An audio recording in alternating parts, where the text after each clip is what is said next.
o momento de estudarmos a palavra de Deus. Você que tem uma Bíblia em casa, quero convidar você a pegar a sua Bíblia agora e abri-la no livro de Salmos. Salmos de número 42.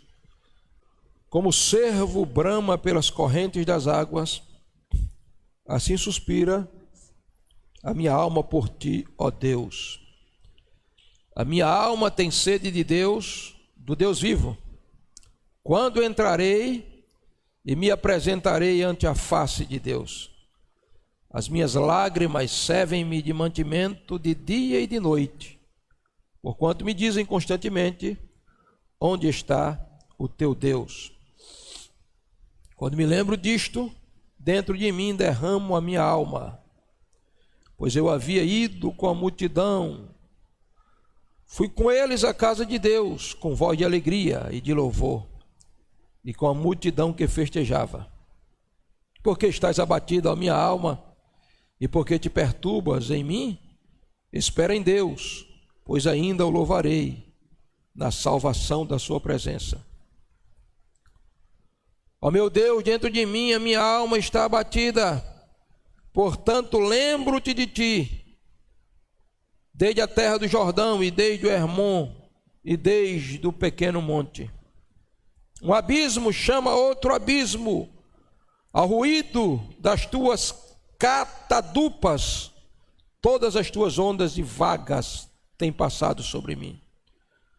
Contudo, o Senhor mandará de dia a sua misericórdia, e de noite a sua canção estará comigo, a oração ao Deus da minha vida. Direi a Deus a minha rocha, porque esqueceste de mim, porque ando angustiado por causa da opressão do inimigo. Como com ferida mortal em meus ossos me afrontam os meus adversários, quando todo dia me dizem: onde está o teu Deus? Por que estás abatida, ó minha alma? E por que te perturbas dentro de mim? Espera em Deus, pois ainda o louvarei. Ele é a salvação da minha face e o meu Deus. Amém. Nós estamos aqui diante de um salmo conhecido, célebre, tremendo, lido, pregado, mas a palavra de Deus é rica em novidades para nós. E nesta noite eu quero tratar com você sobre o tema sede de Deus. Sede de Deus. Esse era o clamor do salmista neste salmo. Nós sabemos que o Salmo 42, ele encabeça a lista do segundo livro dos Salmos. O livro dos Salmos está dividido em 5 livros. Do Salmo 1 ao 41 nós temos o primeiro livro dos Salmos.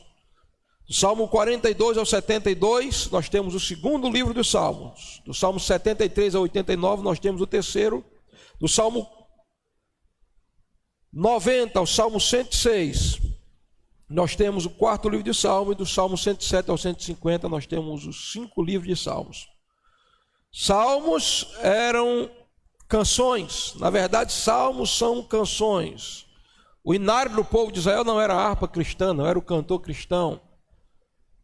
O roteiro do culto judaico, o repertório, na verdade, era o livro de salmos. E alguns salmos são canções de tristeza, de lamúria, de lamentação. Outros são canções de exultação, de exuberância na presença de Deus. Alguns são salmos introspectivos, uma viagem para dentro de si. Outros são salmos imprecatórios, o salmista invocando o juízo de Deus sobre os inimigos da palavra de Deus e sobre os seus inimigos. Este é um dos salmos de introspecção. Esse é um dos salmos onde o salmista olha para dentro dele próprio e ele conversa com a sua própria alma, e ele busca a força de Deus que está dentro dele para reagir às lutas, às guerras, às adversidades, os problemas da vida que estavam lhe acometendo. Então, queridos, esse salmo o autor não aparece, alguns acham que seja o Salmo de Davi, outros acham que seja o Salmo dos filhos de Corá, né, ou de Coré. E é interessante os filhos de Corá ou de Coré aparecerem aqui, porque os filhos de Coré são sobreviventes de uma rebelião que os pais deles levantaram contra Deus no deserto, confrontando e afrontando a pessoa de Moisés. E a Bíblia diz que a terra se abriu, engoliu e tragou as suas tendas, e eles desceram vivos ao inferno. Mas os filhos dele se manteram fiéis no meio de uma geração rebelde. E por isso eles aparecem aqui nesse salmo, né? Que é um salmo de Masquel também, um salmo de doutrinário e de ensino, um salmo pedagógico. Salmos, para quem não sabe, são canções. A própria palavra salmo, psalmos do latim, vem do hebraico terrilim, que quer dizer louvor ou canções. Então, aqui está um bom repertório para se cantar na igreja.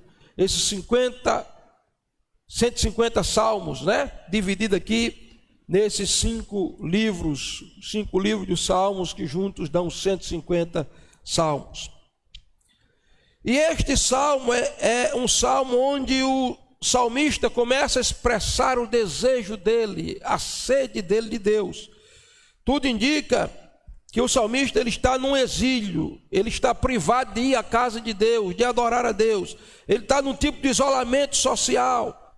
Porque você vai ver, por exemplo, no verso 3 e no verso 4, ele está demonstrando sua saudade pela casa de Deus.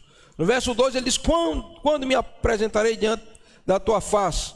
No verso 4 ele diz: quando me lembro disto, dentro de mim derrama a minha alma, porque pois eu havia ido com a multidão, fui com eles à casa de Deus. Então ele está privado, alguma coisa está o impedindo de estar na casa de Deus. É como se ele estivesse no exílio, né? Ele vai mostrar aqui que geograficamente ele está no extremo norte de Israel. Ele vai falar do Hermon, vai falar do Jordão, que fica exatamente no extremo norte de Israel.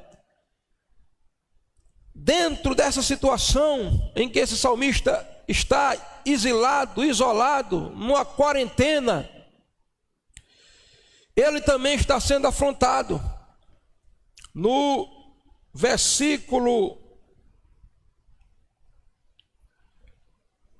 3, ele mostra que está sendo afrontado quando ele diz que os seus inimigos o perguntam: onde está o teu Deus? E no versículo 11, na verdade, no versículo 10, novamente ele está sendo afrontado quando os seus inimigos estão dizendo: onde está o teu Deus? Então veja aqui a situação do salmista, impedido de ir à casa de Deus, impedido de estar reunido com o povo de Deus e afrontado diante de uma situação de angústia, de opressão, de isolamento, de exílio. Por 2 vezes o afrontam perguntando: onde está seu Deus? Esse é o contexto no qual esse salmo foi escrito. Mas o nosso tema é sede de Deus, e nós vamos começar a trabalhar aqui algumas verdades. No versículo 1 desse Salmo 42, o salmista vai dizer que ele está desesperado, ele está com uma sede atroz de Deus. Você sabe muito bem que o ser humano, ele consegue sobreviver, cientificamente falando, até 40 dias sem se alimentar. Evidentemente, depende da estrutura física dele, mas a ciência já comprovou que o ser humano tem capacidade de passar até 40 dias sem se alimentar. Mas ele não pode passar 3 dias sem beber água. Depois do 3º dia sem beber água, ele vai desidratar e ele vai morrer.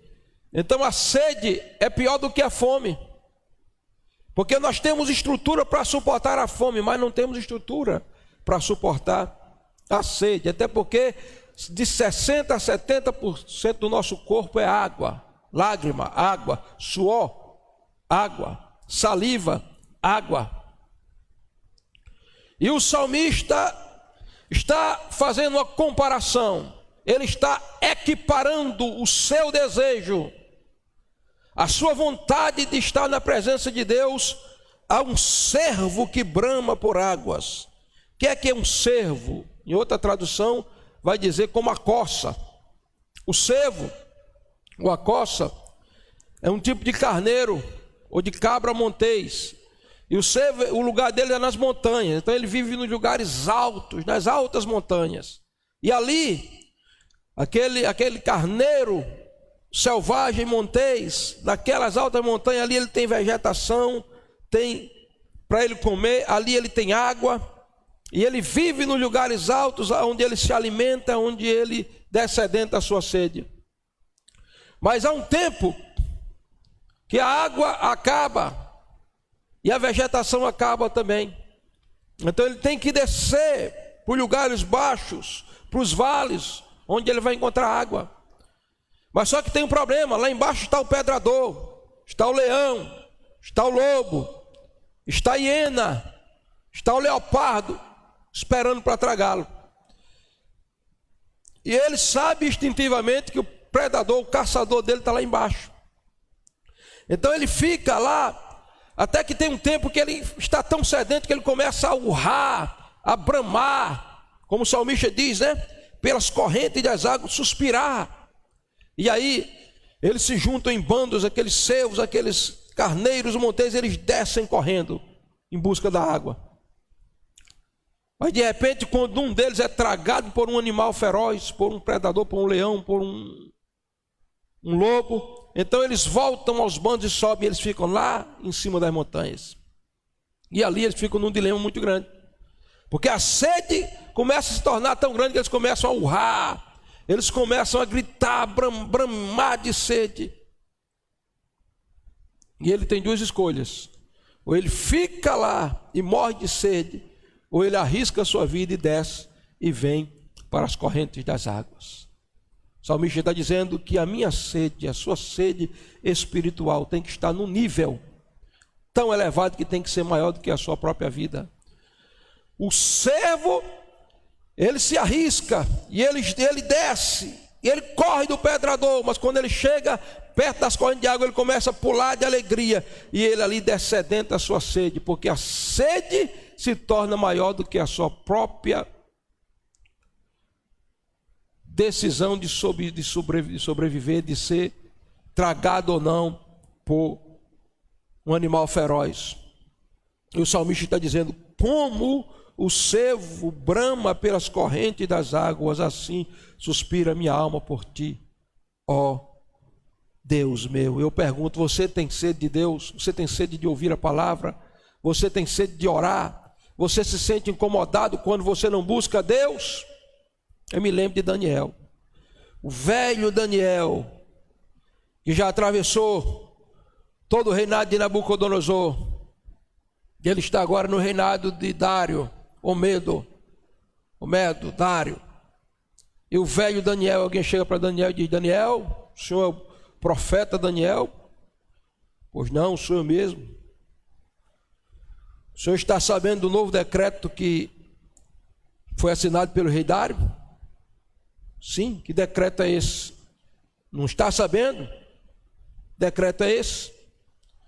Decreto é o seguinte: durante 30 dias, ninguém pode fazer culto, ninguém pode orar, ninguém pode ler a Bíblia em público, ninguém pode fazer pedido a Deus nenhum, somente ao rei Dário.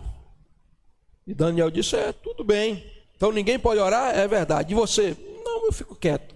Mas aí ele disse: Daniel subiu no terceiro andar do sua casa, abriu as portas para o lado de Jerusalém, se ajoelhou, e a Bíblia diz 3 vezes por dia, de porta aberta, sem escancarada, sem medo, ele levantava as mãos e dava graças e orava ao Deus do céu. 3 dias, sabe por quê? Porque Daniel estava dizendo: eu obedeço aos decretos de Dário enquanto eles não infligem a lei da palavra. Mas qual é a sentença, Daniel? A sentença é que se fizer oração, vai para a cova dos leões. Mas Daniel está dizendo: a minha sede por Deus, o meu compromisso com Deus é maior do que a própria vida. Eu prefiro morrer comido por leões do que morrer espiritualmente e passar 30 dias sem buscar a Deus, porque eu não suporto viver sem a presença de Deus. Daniel entendia o que o salmista estava dizendo, quando o salmista dizia, como a corça, como o cervo suspira, brama pelas correntes das águas, assim é a minha alma por ti, ó Deus. O que o salmista está dizendo é o que Daniel disse: eu prefiro morrer fisicamente do que perder a minha comunhão com Deus, do que deixar de estar na presença de Deus. E nesse Salmo 42, o salmista vai exatamente mostrar alguns sintomas de quem tem sede de Deus. Vamos ver então o primeiro sintoma de quem tem sede de Deus. Está aí no versículo 2, acompanhe comigo. No versículo 1, ele diz que a alma dele tem sede de Deus, como o cervo suspira e brama e grita desesperadamente pelas correntes da água e arrisca a sua vida, mas ele precisa tomar água. Mas no versículo 2, ele vai mostrar o primeiro sintoma de uma pessoa que realmente tem sede de Deus. Vamos ver que sintoma é esse. Verso 2. A minha alma tem sede de Deus vivo. Quando entrarei e me apresentarei ante a face de Deus. O primeiro sintoma de quem tem sede de Deus é o desejo da face.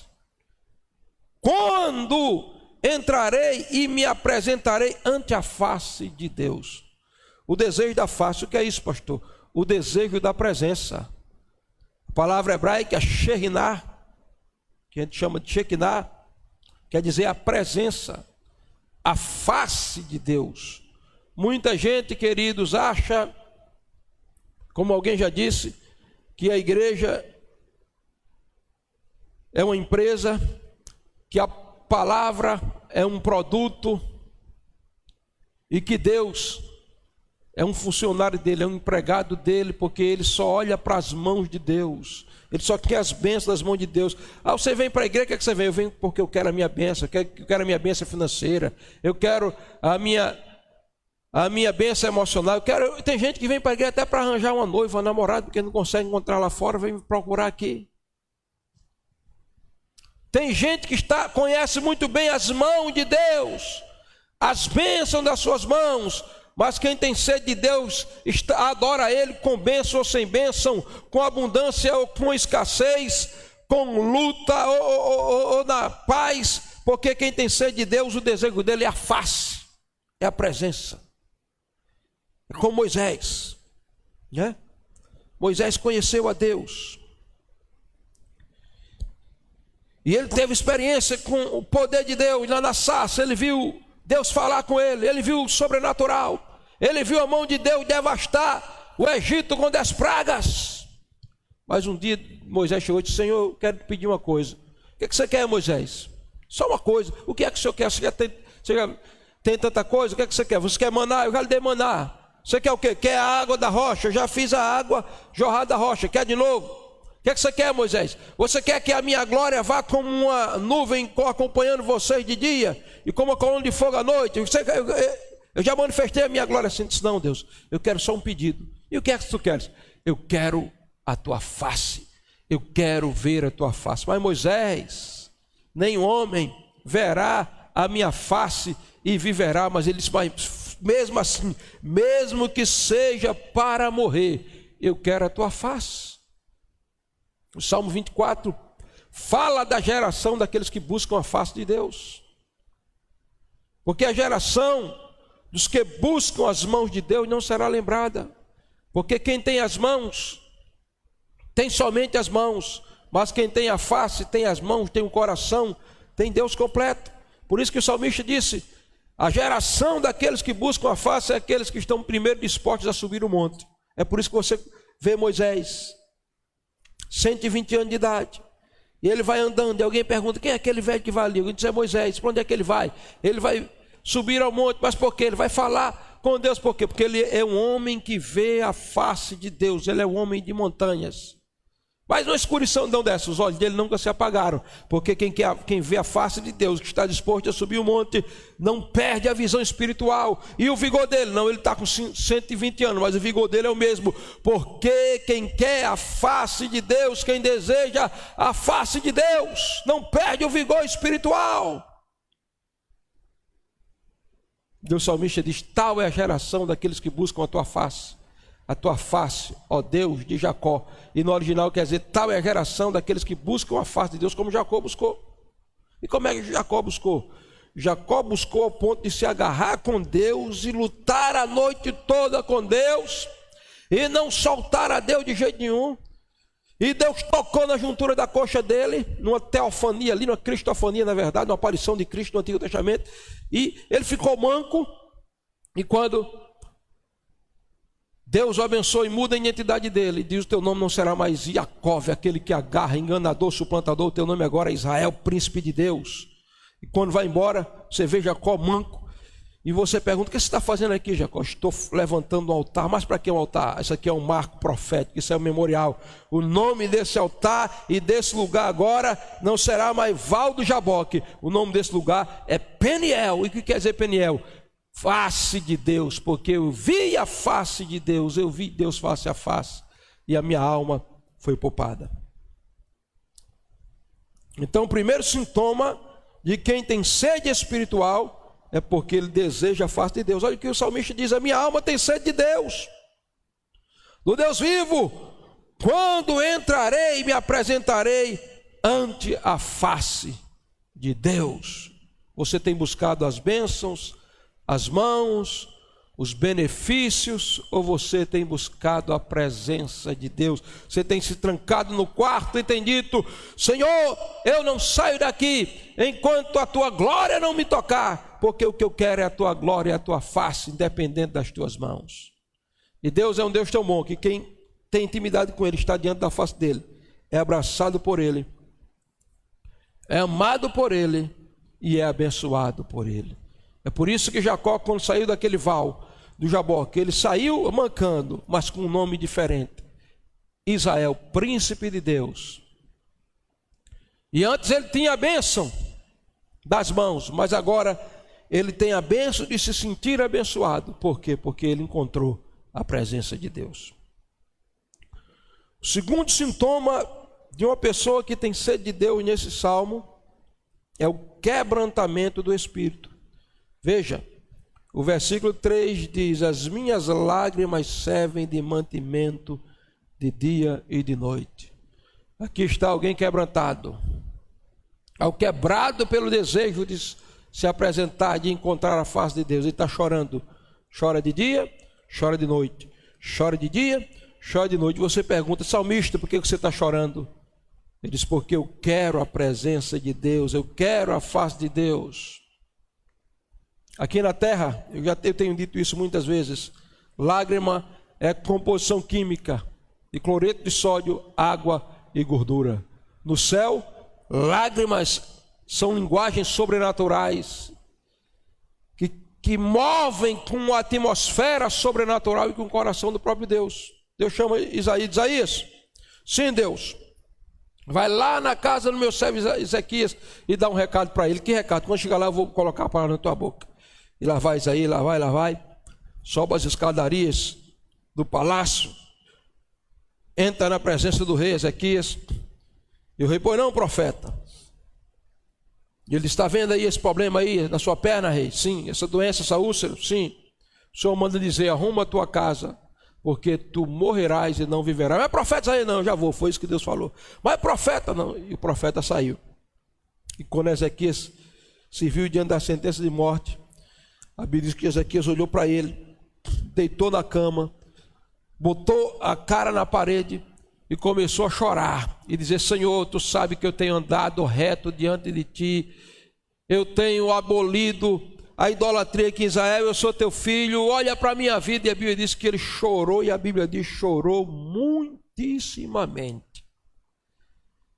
Veja, enquanto Ezequias somente falava, Deus não se comoveu. Mas quando Ezequias chorou, o profeta já ia descendo as escadarias e saindo do palácio. Deus disse: Isaías, sim, Deus, volta lá. Mas o que é, Deus? Volta lá que tem outra mensagem. E ele voltou. E quando chegou lá, Ezequias estava chorando ainda. E ele disse: assim diz o Senhor, Ezequias, chefe do meu povo, assim diz o Senhor: ouvi a tua oração, mas acima de tudo, vi as tuas lágrimas, tu não morrerás.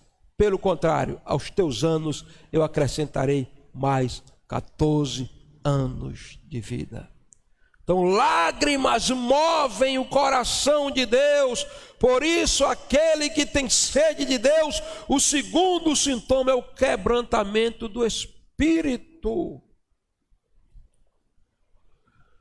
João, o que é que você está vendo? Eu estou vendo o trono armado. O que é que você vê mais? Eu estou vendo 4 seres viventes. Um tem rosto de leão, outro tem rosto de águia, outro tem rosto de novilho e outro tem rosto de homem. E onde é que eles estão? Estão nos 4 cantos do trono de Deus. O que é que você está vendo mais? Eu vejo 24 anciãos ao redor do trono. Eles estão lançando a coroa e cantando a santidade e adorando a Deus. E o que é que você vê mais?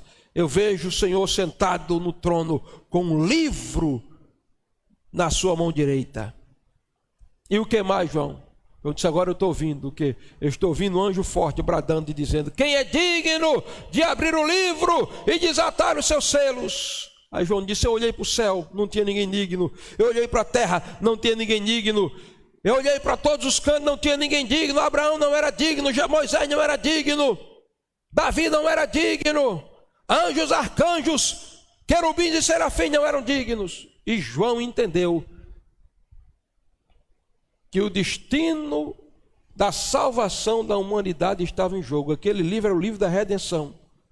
Se ninguém abrisse o livro e desatasse os selos, a raça humana estava perdida, porque aquele livro era a escritura de propriedade da terra. Alguém tinha que pagar o preço do sangue, porque Adão vendeu a terra, vendeu a ele mesmo, a humanidade, pelo pecado. Alguém que tinha que vir pagar o preço de sangue para redimir e trazer a terra de volta. E João disse, eu chorava muito. E João está chorando. Mas daqui a pouco, o choro de João moveu o sobrenatural. E um daqueles 24 anciãos que estava adorando se levantou. A única vez que um ancião deixa de adorar, por algum motivo, é pelo choro de João. E a Bíblia diz que ele chegou, tocou no ombro de João. João disse que é. E ele disse, não chore mais, João. O teu choro comoveu a dimensão da eternidade. Não chores mais.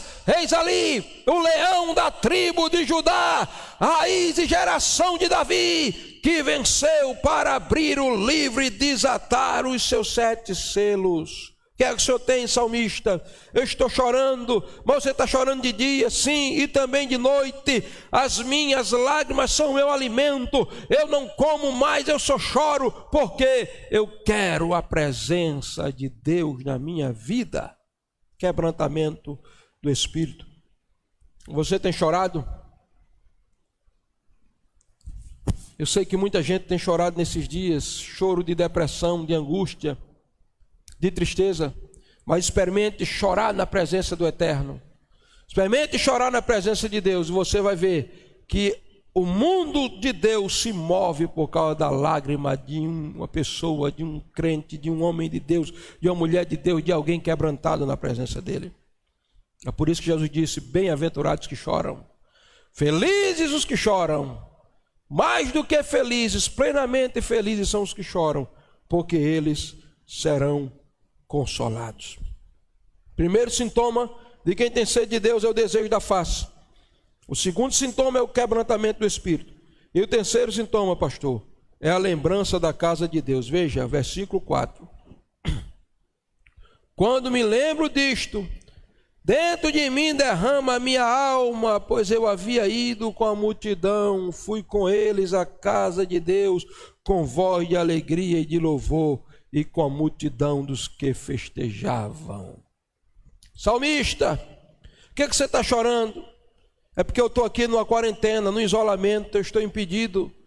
Impedido de quê? Eu queria ir para a casa de Deus, ó, como eu lembro, quando eu ia celebrar a Páscoa, celebrar a Pentecostes, celebrar o tabernáculo, eu ia em procissão com a multidão, em canto de júbilo e de exaltação, eu ia para a casa de Deus, e agora eu estou privado de ir para a casa de Deus, eu tenho saudade da casa de Deus.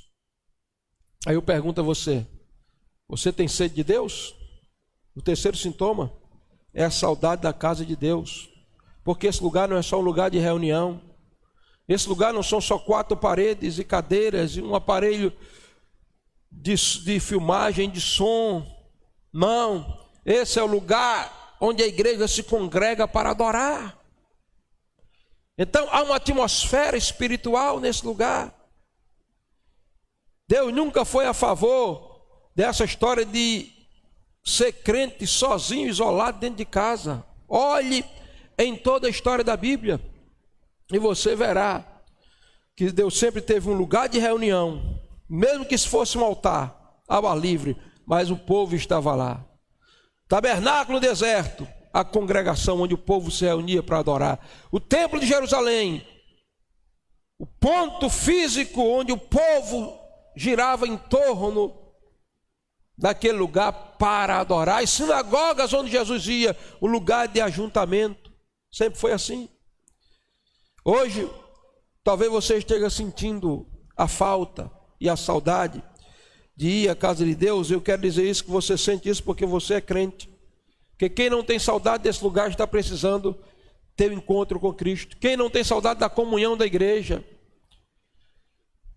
do congregado, estar juntos, é alguém que já está farto das coisas espirituais, já não tem mais sede de Deus. Por isso que o salmista está dizendo: eu lembrava quando eu ia com a multidão e agora eu não posso, que eu estou aqui nessa situação de exílio, impedido de ir à casa de Deus. Por que ir à casa de Deus, pastor? Porque aqui é o lugar. O escritor aos Hebreus diz que nesse lugar nós nos estimulamos uns aos outros, nós fortalecemos uns aos outros, nós exortamos uns aos outros e nós crescemos juntos no conhecimento de Deus, da palavra e da comunhão. Por isso que o escritor diz: não deixe de se congregar, como é costume de alguns, e diga-se passagem, mau costume. Eu me lembro de muita gente nessa primeira onda da pandemia que ficava dizendo: como eu queria ir para a igreja, saudade da igreja, saudade.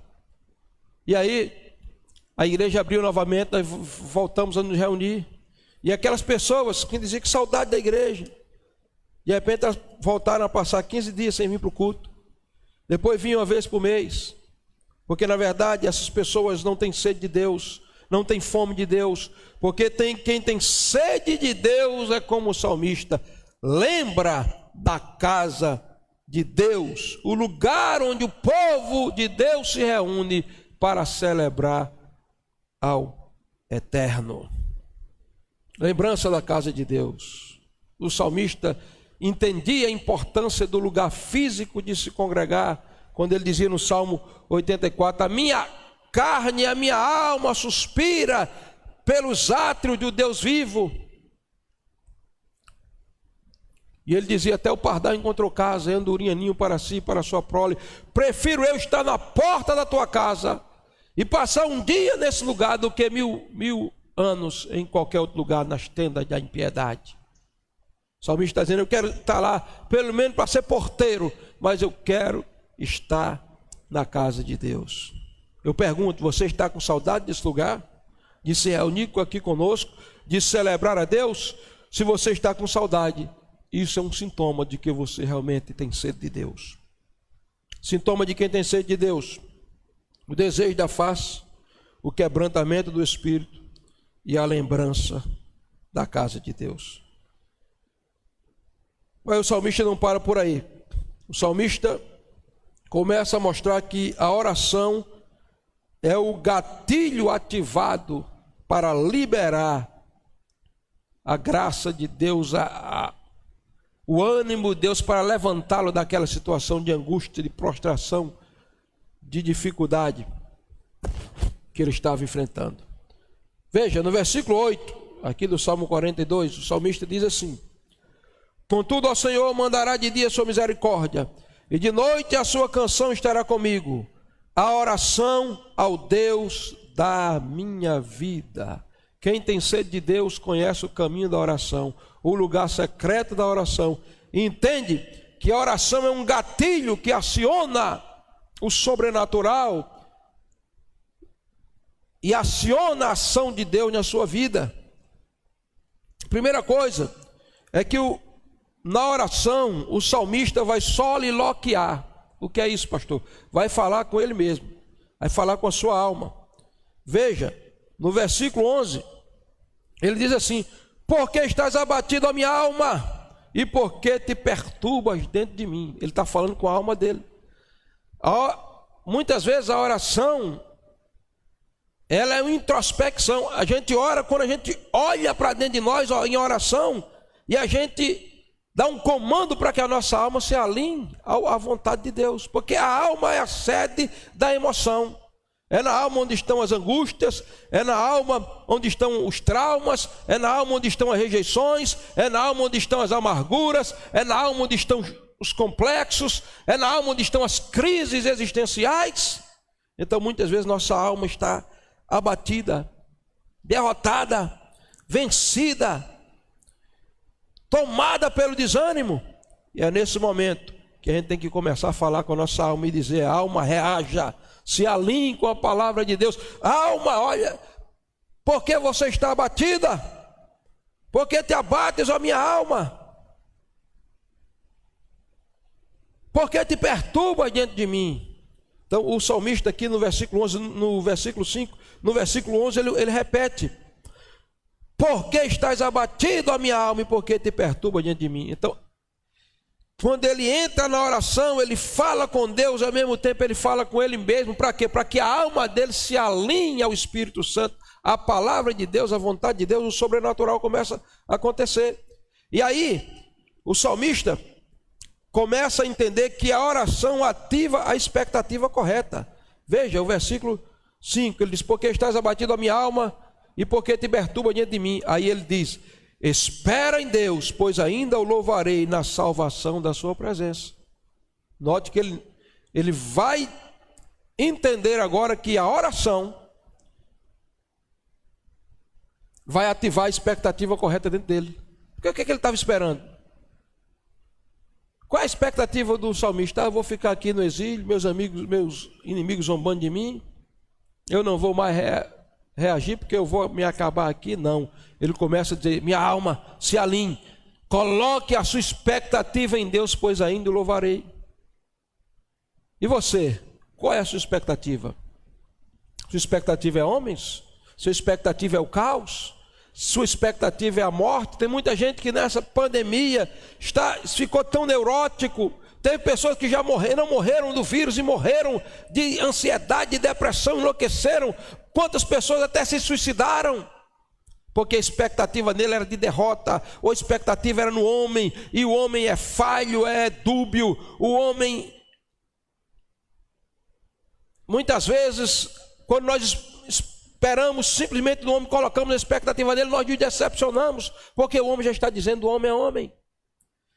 Espera em Deus, coloque a sua expectativa em Deus, alinhe a sua esperança à palavra de Deus, pois a palavra de Deus não confunde, a palavra de Deus é uma rocha firme. Quando nós esperamos em Deus, aí o salmista vai mostrar que aí a misericórdia, a oração é o gatilho que aciona a misericórdia de Deus. No versículo 8, ele diz: contudo, ó Senhor, o Senhor mandará de dia a sua misericórdia. Veja, se nós ainda estamos vivos, é por causa da misericórdia de Deus na nossa direção.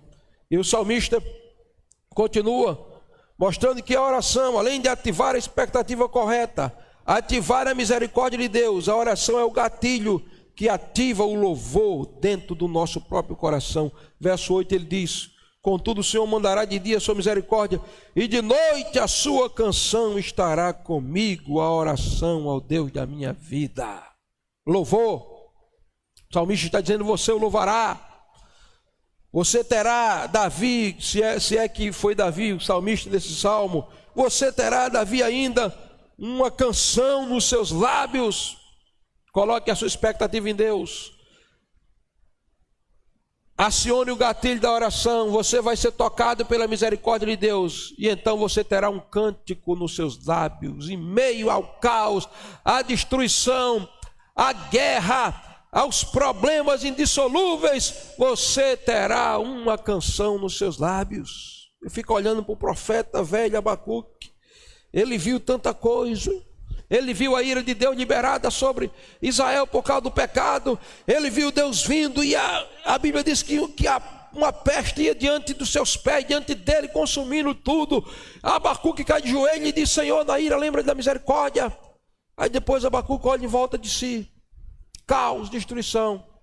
Ele começa a pular e a saltar, porque a palavra me alegrarei ali, ele começa a dizer: ainda que a figueira não floresça, que não haja fruto na vide, que o produto da oliveira minta, todavia eu me alegrarei. Uma canção de louvor, experimente colocar uma canção nos seus lábios.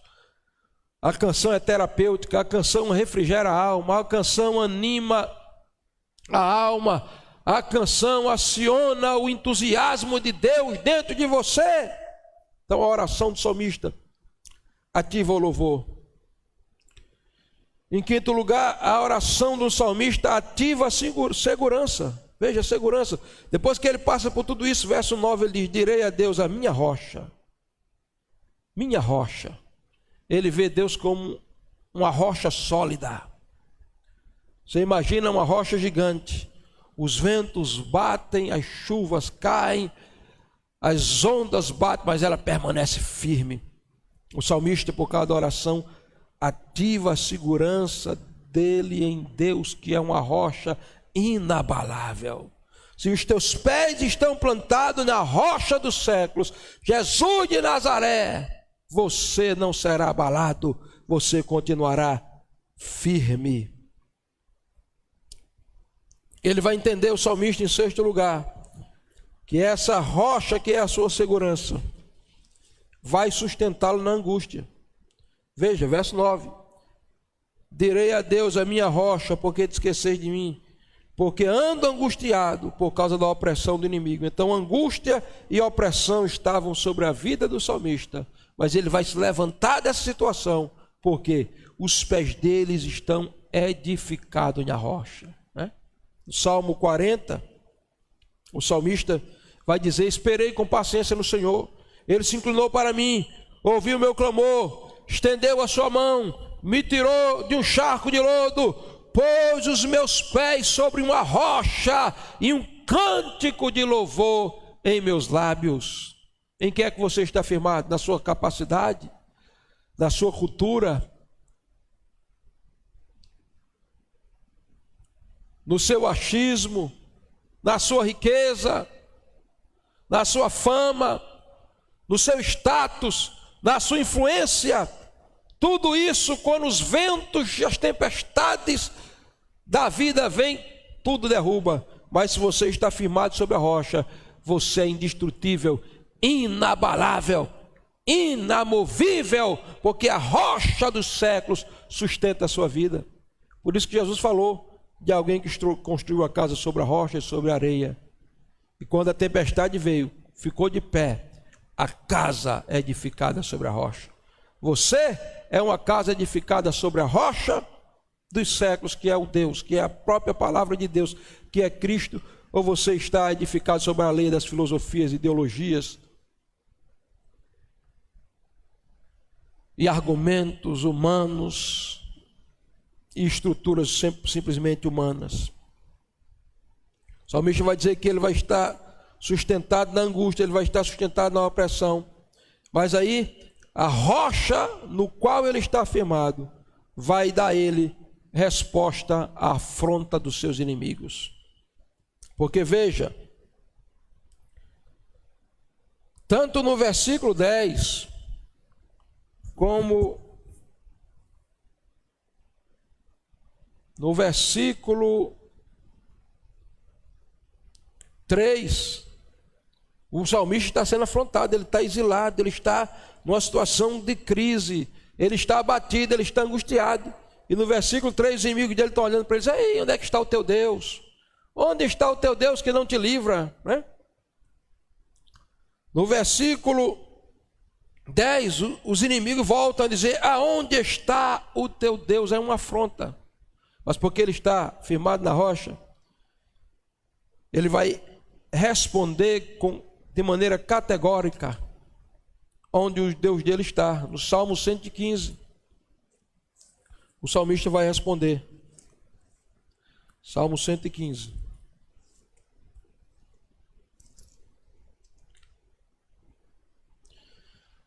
Não a nós, Senhor, não a nós, mas ao seu nome da glória, por amor da tua benignidade e da tua verdade. Porque diriam as nações: onde está o teu Deus? E aí veja a resposta do salmista, verso 3.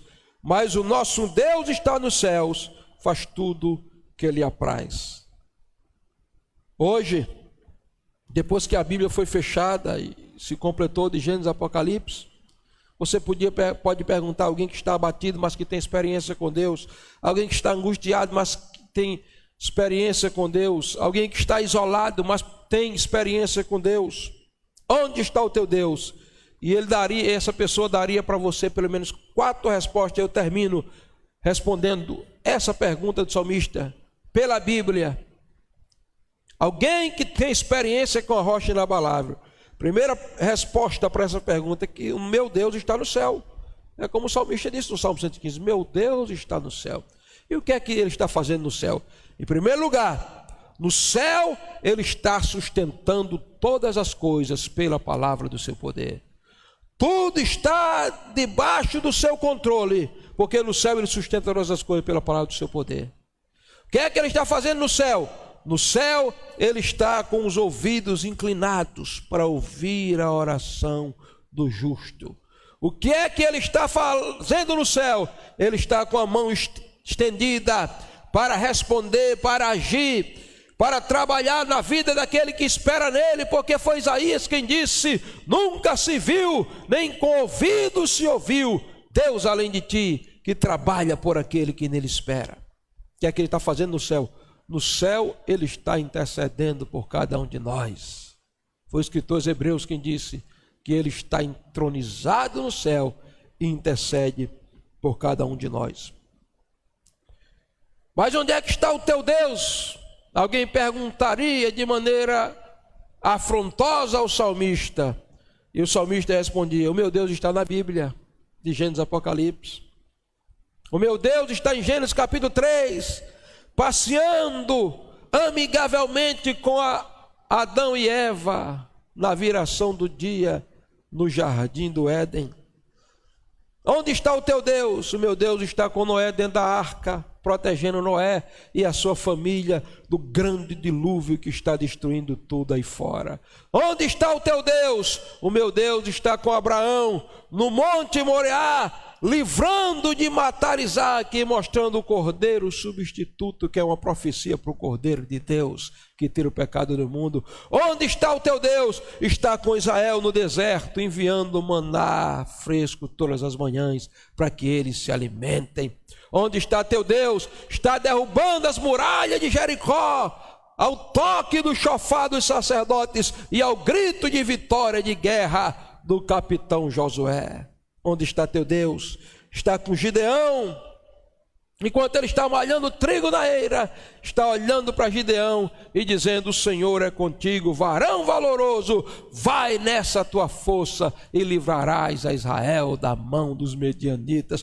Onde está teu Deus? Ele está com Isaías, andando pelas ruas de Jerusalém e profetizando as suas profecias e declarando que o Senhor dará um sinal, uma virgem conceberá e dará à luz um filho, o seu nome será Emanuel. Onde está o teu Deus? Está nos evangelhos com Jesus, ressuscitando Lázaro depois de 4 dias de morto, multiplicando pães, andando por sobre as águas, ressuscitando o filho da viúva de Naim, indo à cruz, descendo à sepultura, ressuscitando ao 3º dia, sendo entronizado na presença de Deus. Onde está o teu Deus? Está com João na ilha de Pátimos no Apocalipse, dizendo, eu sou o princípio, eu sou o fim, eu sou o alfa, eu sou o ômega, eu sou o cordeiro que foi morto antes da fundação do mundo, eu sou o rei dos reis e o senhor dos senhores. Aonde está o teu Deus? O meu Deus está na Bíblia, de Gênesis Apocalipse. Mas para você encontrá-lo, você tem que conhecer a Bíblia. Você tem que mergulhar na Bíblia. Você tem que ter uma experiência com a palavra de Deus. Finalmente, onde está o teu Deus, salmista? Ele está no meio daqueles que estão reunidos em nome de Jesus. Mateus 18:20, Jesus diz, onde estiverem 2 ou 3 reunidos em meu nome, ali estarei eu, no meio deles. Aquilo ali é uma linguagem conhecida pelo judeu que dizia que onde 2 judeus estivessem reunidos estudando a Torá, a Shekinah, a presença de Deus estava ali. Jesus é a palavra de Deus, a Torá de Deus, a lei de Deus. E onde estiverem 2 ou 3, não precisa uma multidão, 2 ou 3 reunidos no nome dele, ele disse: eu estarei ali, no meio deles. Por quê? Porque ele morre na cruz do meio, ele ressuscita e aparece vivo no meio dos discípulos. João viu no meio dos 7 castiçais, depois o viu no meio do trono, e ele disse: onde estiverem 2 ou 3 reunidos em meu nome, ali estarei eu no meio deles. Em último lugar, a última resposta a essa pergunta afrontadora que faz um salmista: onde está o teu Deus? E o salmista podia responder: meu Deus está no coração daqueles que amam a sua palavra e guardam a sua palavra. João 14, 23, Jesus disse: se alguém ama os meus mandamentos, esse me ama. E se alguém ama e guarda os meus mandamentos, eu e o Pai o amaremos e viremos a ele e faremos nele morada. Então, eu quero perguntar a você que está em casa: você tem sede de Deus? Se você tem sede de Deus, você terá o desejo da face. Seu espírito será quebrantado e você vai chorar na presença dele. Você vai se lembrar da casa de Deus e vai valorizar esse lugar. E brevemente, que nós estamos orando para não demorar muito, você vai ser o primeiro a chegar aqui nesse lugar quando pudermos nos reunir presencialmente, porque você está demonstrando a sua sede de Deus por lembrar da casa de Deus. Se você tem sede de Deus, você acionará a oração, que é o gatilho que vai ativar a expectativa correta, a misericórdia, o louvor, a segurança, que vai lhe sustentar na angústia e lhe sustentar na opressão. E se você tem sede de Deus, você terá a resposta nos seus lábios quando lhe afrontarem e disserem: se o teu Deus, onde está o teu Deus? Você está passando por essa guerra, essa crise, você ficou doente, você ficou abatido, você está passando por dificuldade, onde está o seu Deus? E você vai responder: ele está no céu, controlando tudo pela palavra do seu poder. Ele está na Bíblia de Gênesis e Apocalipse, ele está no meio do seu povo, e ele está morando no coração daqueles que têm a sua palavra e o amam. Vamos ficar de pé. Ministério de louvor aqui. Nós vamos cantar e vamos orar. Orar para que essa sede de Deus possa ser despertada de uma forma poderosa nos nossos corações. E você que está em casa, é o momento de orar também. Você não pode estar aqui fisicamente, mas espiritualmente você pode estar aqui, na sua vontade, no seu desejo de estar nesse lugar. Como dizia Paulo, ainda que ausente corporalmente, mas espiritualmente, em mente, em desejo, eu estou aí com vocês. Vamos cantar.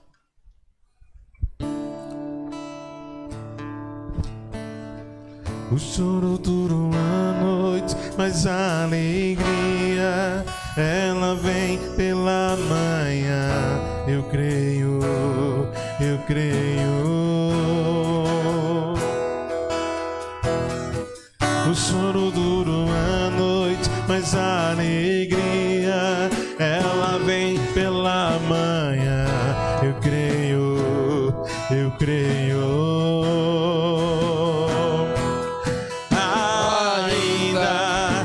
Figueira não floresça, que não haja fruto na vide e o produto da oliveira minta. Todavia eu me alegrarei, todavia eu me alegrarei, todavia eu me alegrarei.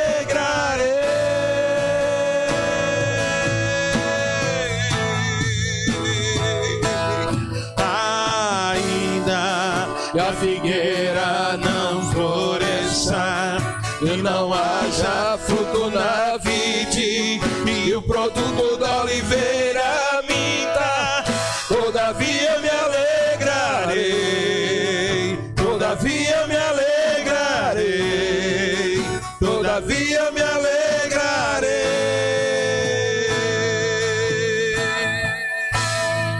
Meu Deus, levantamos a nossa voz como igreja e oramos para que o Senhor desperte em cada um de nós uma sede atroz, uma sede sem limites,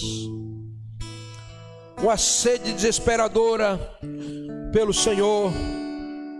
Possamos buscar o desejo da Tua face, possamos buscar a Tua face mais do que as Tuas mãos, Senhor. Meu Deus, que o nosso espírito esteja quebrantado ao ponto de chorarmos de dia e de noite na Tua presença, até que a Tua presença nos envolva e nos invada de uma forma extraordinária. Pai, possamos lembrar da Tua casa e desejar, como o salmista desejava no Salmo 84. Senhor, possamos entender que a oração ativa a expectativa correta, a nossa expectativa esteja em Ti, não em homens, não na ciência, não em artifícios humanos, mas a nossa expectativa acima de tudo esteja em Ti, porque o Senhor é o Deus que age sobrenatural e que não decepciona. Pai, possamos entender que a Tua misericórdia enquanto oramos está sendo ativada e a Tua misericórdia nos toque. Possamos ter um cântico de louvor nos nossos lábios e saber que o Senhor é a nossa rocha e nós venhamos nos apoiar em Ti e confiar em Ti. A nossa segurança esteja em Ti, na angústia, na opressão, a nossa confiança esteja em Ti.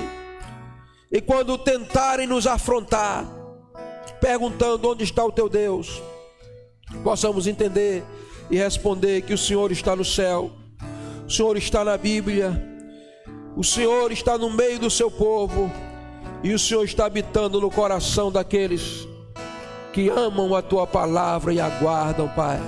Sim, Deus, eu oro por cada pessoa que ouviu essa mensagem, que o Teu Espírito aplique ao coração de cada um a realidade dessa mensagem e ela não seja somente algo que foi ouvido teoricamente, mas seja algo que vai ser colocado na prática, na vida de cada um de nós como estilo de vida, Senhor. Toca cada um, dá uma semana debaixo da Tua graça, da Tua unção e da Tua proteção. Guarda nossas famílias, guarda a nossa cidade, o nosso estado, a nossa nação, guarda a humanidade, Pai. Acelera a solução para esse problema que tem assolado as nações da terra.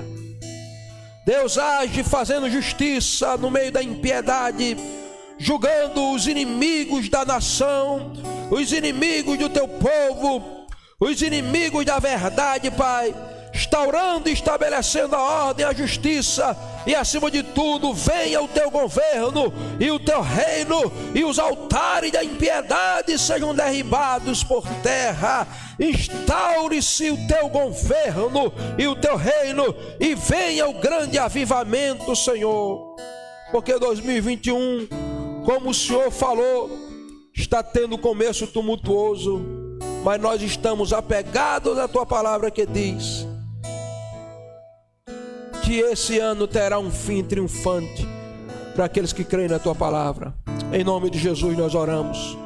Deus abençoe a sua vida. Yahvé te abençoe e te guarde. Yahvé, o Deus de Abraão, de Isaque e de Israel, faça resplandecer o rosto dele sobre ti e tenha misericórdia de ti. Yahvé, sobre ti levante seu rosto e te dê a paz. Que a graça de nosso Senhor Jesus Cristo, o amor de Deus nosso Pai e a comunhão do Espírito Santo seja sobre a tua vida agora e sempre.